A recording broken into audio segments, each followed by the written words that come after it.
High প্রিয় শিক্ষার্থীরা, আসসালামু আলাইকুম। আশা করি সবাই ভালো আছো। আজকে আমি চলে আসলাম আরেকটি নতুন পর্বে। আমি এ পর্বে আলোচনা করব অধ্যায় 12 সময়ের সংক্ষিপ্ত প্রশ্ন নিয়ে। তো তোমরা ক্লাসটি প্রথম থেকে শেষ পর্যন্ত অবশ্যই ধৈর্য সহকারে দেখবে। আমি সহজভাবে জেনে উত্তর দিতে পারো পরীক্ষায়, সেভাবে আমি তোমাদেরকে শিখিয়ে দেবো অতি সহজে।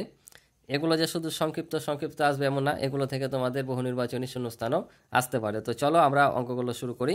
24 ঘন্টার সময়সূচিতে ঘন্টা এবং মিনিটকে কত অঙ্কে বিভক্ত করা হয়? এখানে হচ্ছে 2 অঙ্কে বিভক্ত করা হয়, একটা হচ্ছে ঘন্টা আর একটা হচ্ছে কি মিনিট। তাহলে এখানে কি হবে? 2টি। তারপর বলছে যে আধা ঘন্টায় কত সেকেন্ড? আধা ঘন্টায় কত সেকেন্ড? আমরা জানি 1 ঘন্টায় হয় 3600 সেকেন্ড। 1 ঘন্টায় কত?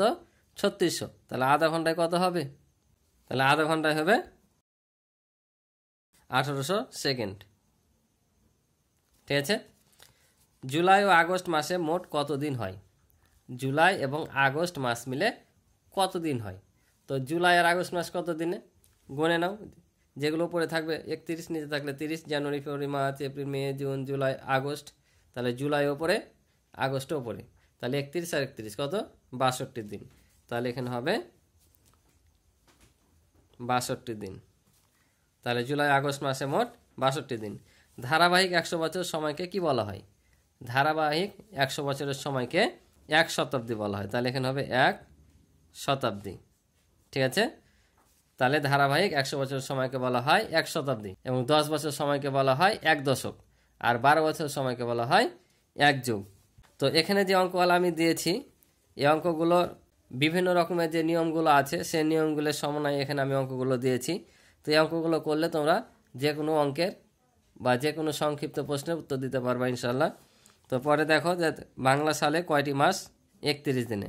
আমরা জানি যে বাংলা সালের প্রথম 5 মাস হচ্ছে 31 এবং শেষ 7 মাস হচ্ছে 30 দিনে। তার মানে বাংলা সালের কয়টি মাস 31 দিনে? 5টি। এটার উত্তর হবে 5টি। তারপর বলছে অধিবর্ষে ফেব্রুয়ারি মাস কত দিনে হয়? আমরা জানি যে অধিবর্ষে ফেব্রুয়ারি মাস কত দিনে হয়? 29 দিনে হয়। বাকিগুলো হচ্ছে তোমার 28 দিনে, আর অধিবর্ষে হয় 29 দিনে। তো অধিবর্ষ কোনগুলো? যেগুলো তো আমি বলেছিলাম 12 অধ্যায়ের অঙ্কে যে কি, যেগুলোকে 4 দ্বারা বিভক্ত হয় সেগুলো হচ্ছে অধিবর্ষ, আর যেগুলো শেষে ডাবল শূন্য থাকে সেগুলোকে 400 দ্বারা। তাহলে অধিবর্ষে ফেব্রুয়ারি মাস কত দিনে? 29 দিনে। তারপর বলছে এতকে 12 ঘন্টার সময়সূচিতে প্রকাশ করো। এটাকে 12 ঘন্টার সময়সূচিতে প্রকাশ করতে বলতে। 12 ঘন্টার সময়সূচিতে প্রকাশ করলে কি করতে হয়? 12 বিয়োগ করতে হয়। যখন আমরা আন্তর্জাতিক বা 24 ঘন্টা সময়সূচি থেকে 12 থেকে 12 ঘন্টা সময়সূচিতে আসবো, তখন সবসময় 12 বিয়োগ করতে হয়। আর 12 ঘন্টা থেকে 24 ঘন্টায় গেলে 12 যোগ করতে হয়। তাহলে এটা বিয়োগ করলে কত? 15 থেকে 12 বাদ দিলে কত? 3। তাহলে 3 45। ঠিক আছে। 1600 সালের ফেব্রুয়ারি মাস কত দিনে ছিল? ফেব্রুয়ারি মাস কত দিনে ছিল? তা আমি একটু আগে কি বললাম, যে যে সালগুলো অধিবর্ষ সেগুলো ফেব্রুয়ারি মাস কত? 29 দিনে, আর বাকিগুলো 28 দিনে। তাহলে ফেব্রুয়ারি মাস অধিবর্ষ মাস বুঝবো কীভাবে? 4 দ্বারা যদি বিভাজ্য হয় তাহলে সেটা অধিবর্ষ, না হলে অধিবর্ষ না। তাহলে এখানে 1618 আছে। তা আমরা জানি যে কোনো সংখ্যার একক আর দশক ও স্থানীয় অঙ্ক মিলে যদি গঠিত সংখ্যা যদি 4 দ্বারা বিভাজ্য হয়, তাহলে সংখ্যাটি 4 দ্বারা বিভাজ্য হয়, না হলে হয় না। তো এখানে একক স্থানীয় অঙ্ক 18 আর দশক স্থানীয় অঙ্ক হচ্ছে 1, মিলে হচ্ছে 18। তাহলে 18 কি 4 দ্বারা বিভাজ্য? 4 দ্বারা বিভাজ্য না, মানে সংখ্যাটাও 4 দ্বারা বিভাজ্য না, অর্থাৎ এটা কি অধিবর্ষ নয়। আর অধিবর্ষ না হলে কি হবে? এটা 28 দিনে হবে। তাহলে 1618 সালে ফেব্রুয়ারি মাস কত দিনে? এখানে হবে 28 দিনে। ঠিক আছে, 28 দিনে। তারপর একটা বলছে 2016 সাল কোন শতাব্দী? এটা জানার জন্য শুধু তোমরা মনে রাখবা যে কোন সাল থেকে কোন সাল পর্যন্ত কত দশকের মধ্যে পড়ে। এটা জেনে রাখো যে প্রথম তোমার শতাব্দী শুরু হয়েছে 1 সাল থেকে। ঠিক আছে। তো 1 সাল অর্থাৎ 1 থেকে 100 বছর পর্যন্ত সময়কালকে বলে কি? 1 শতাব্দী। তাহলে 1 থেকে 100 পর্যন্ত যখন হবে সেটা 1 শতাব্দী। আবার 101 থেকে শুরু হয়ে যখন 200-তে যাবে তখন 2 শতাব্দী। অর্থাৎ যেখানে শুরু হবে আর যে বছরে শেষ হবে সে শতাব্দীতে পড়ে। মনে করো যে 1101 থেকে শুরু হয়েছে, তাহলে এটা শেষ হবে কত? 1200-তে, তাহলে 12 শতাব্দী। আবার যদি বলি 1501 থেকে শুরু হয়ে শেষ হবে কততে? 16-তে, তাহলে 16 শতাব্দী। অর্থাৎ যে বছরে যে শেষ হবে 100 বছর পর সে শতাব্দী গণনা হবে। তাহলে এটা কত আছে? 2016 সাল। তাহলে এটা কোন শতাব্দীতে পড়বে? এটা হচ্ছে তোমার 2001 থেকে শুরু হয়েছে, শেষ হবে কত? 2100-তে, তার মানে 21 শতাব্দী, অর্থাৎ এখানে লিখবো আমরা একবিংশ শতাব্দী। ঠিক আছে। এবার বলছে ইংরেজি ক্যালেন্ডার অনুযায়ী 2018 সাল কত দিন ছিল। ইংরেজি ক্যালেন্ডার অনুযায়ী 2018 সালে কত দিন ছিল। তাহলে এখন দেখো, আমরা জানি নর্মালি কি 1 বছর সমান 365 দিন, আর বছরটা যদি অধিবর্ষ হয় তাহলে কত দিন হয়, 366 দিনে। তাহলে 2008 সাল এখন এটা অধিবর্ষ না অধিবর্ষ না। তাহলে দেখো এখানে একক আর দশক স্থানীয় অঙ্ক মিলে হয়েছে 8। 8 কিন্তু 4 দ্বারা বিভাজ্য, তার মানে এই সংখ্যাটা কি অধিবর্ষ, যেহেতু নিঃশেষে 4 দ্বারা বিভাজ্য। তাহলে এখানে হবে 366 দিন, একদিন বেশি হবে। ঠিক আছে। অর্থাৎ ইংরেজি ক্যালেন্ডার অনুযায়ী 2008 সালে কত দিন ছিল, 366 দিন ছিল। তারপর বলছে 725 সাল কোন শতাব্দীর।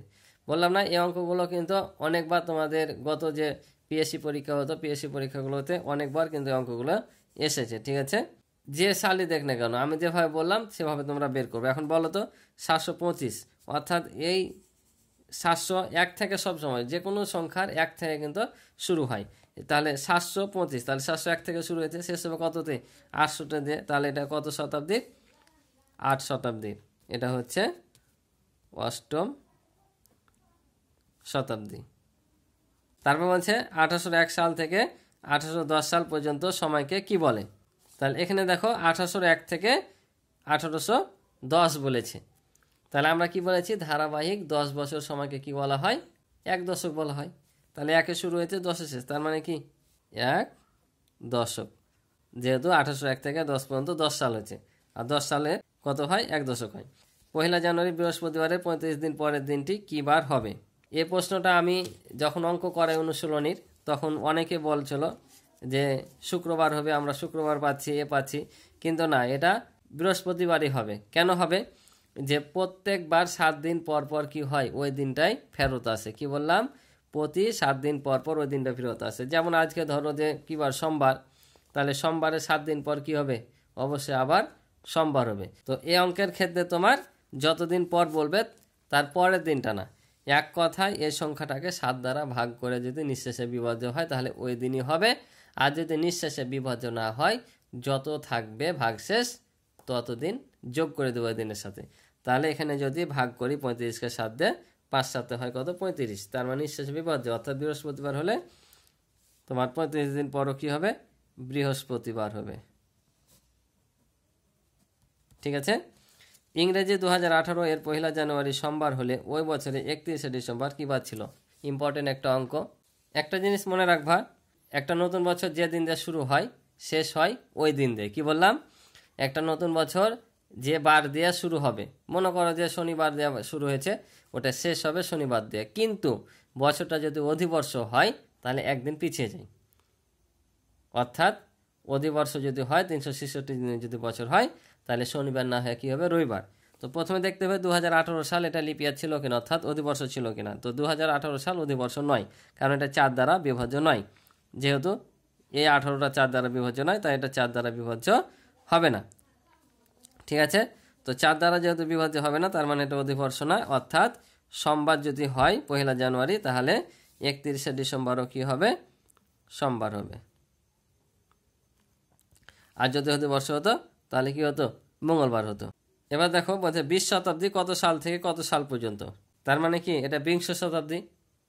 ঠিক আছে না। তাহলে কত সাল থেকে কত সালের মধ্যে পড়ে, তাহলে 20-এর আগে চলে এসো। তাহলে কত হচ্ছে, 1900 হচ্ছে না, 1901 থেকে 20। বিংশ শতাব্দী মানে কি 2000। বিংশ শতাব্দী মানে কি 2000-এর মধ্যে কি এটা বিংশ শতাব্দী না, কারণ যে 2000 পড়ছে, যদি এখানে 2100 থাকতো তাহলে একাবিংশ, তাহলে বিংশ শতাব্দী। তাহলে বিংশ শতাব্দীর আগে কত আছে, 1999, 1998, 1997, এরকম করতে করতে 1901 পর্যন্ত আসবে। অর্থাৎ বিংশ শতাব্দী কত সাল থেকে কত সাল, 1901 থেকে 2000 সাল। কারণ এই 1900 সাথে যদি 100 যোগ হয় তাহলে কত হবে, 2000 হবে। অর্থাৎ এটা বিংশ শতাব্দীর মধ্যে পড়ে। তাহলে বিংশ শতাব্দী 1901 থেকে 2000 সালের মধ্যে।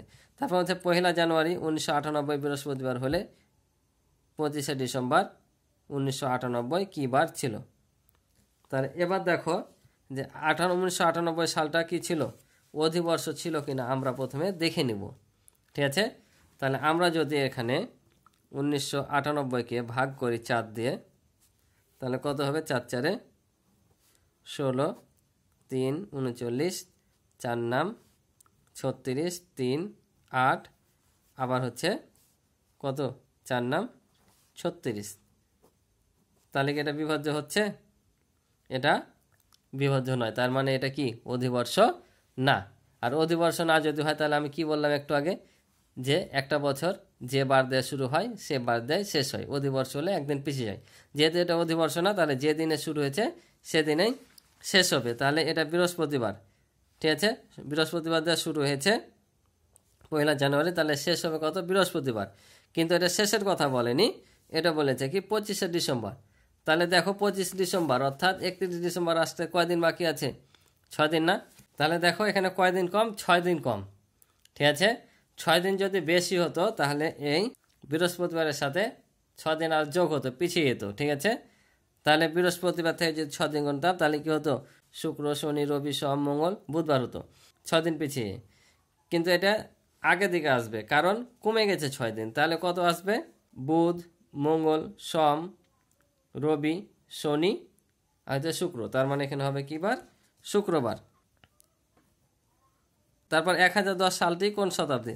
তাহলে দেখো 1001 থেকে শুরু হয়েছে আর 1100-তে শেষ হবে। তাহলে 1001 থেকে 1100-র মধ্যে পড়ছে, তার মানে কি যে বছরে যা শেষ হবে সে শতাব্দী। তাহলে এটা একাদশ শতাব্দী, একাদশ, ঠিক আছে।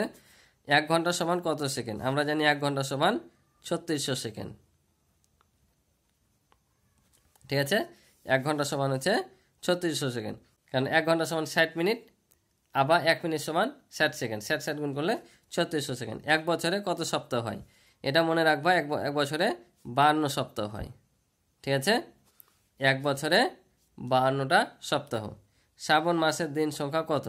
আমরা জানি বাংলা মাসের প্রথম 5 মাস হচ্ছে 31 দিনে, শেষ 7 মাস হচ্ছে 30 দিনে। তাহলে এটা কোন মাসে পড়ছে দেখে নি? বৈশাখ, জ্যৈষ্ঠ, আষাঢ়, শ্রাবণ, 14 মাসে পড়ছে, অর্থাৎ এটা হবে 31 দিনে, ঠিক আছে। তো আজকে এ পর্যন্তই ছিল অঙ্ক। এখানে মোট আমি 20টি প্রশ্ন দিয়েছি অধ্যায় 12 থেকে, অর্থাৎ সময়ের অঙ্ক থেকে। তোমরা এখান থেকে উঠিয়ে নিতে পারো, আমি স্ক্রল করে ধরছি। তো আমার ক্লাসটি যদি ভালো লাগে অবশ্যই তোমরা চ্যানেলটি সাবস্ক্রাইব করে আমার পাশে থাকবে এবং ভিডিওতে একটি লাইক ও কমেন্ট করে দিবে। আর তোমাদের যদি কিছু জানার বা প্রশ্ন করার ইচ্ছা থাকে অবশ্যই তোমরা কমেন্টের মাধ্যমে জানাবে। তো আজকে এই পর্যন্ত, ভালো থাকো, সুস্থ থাকো, আল্লাহ হাফেজ।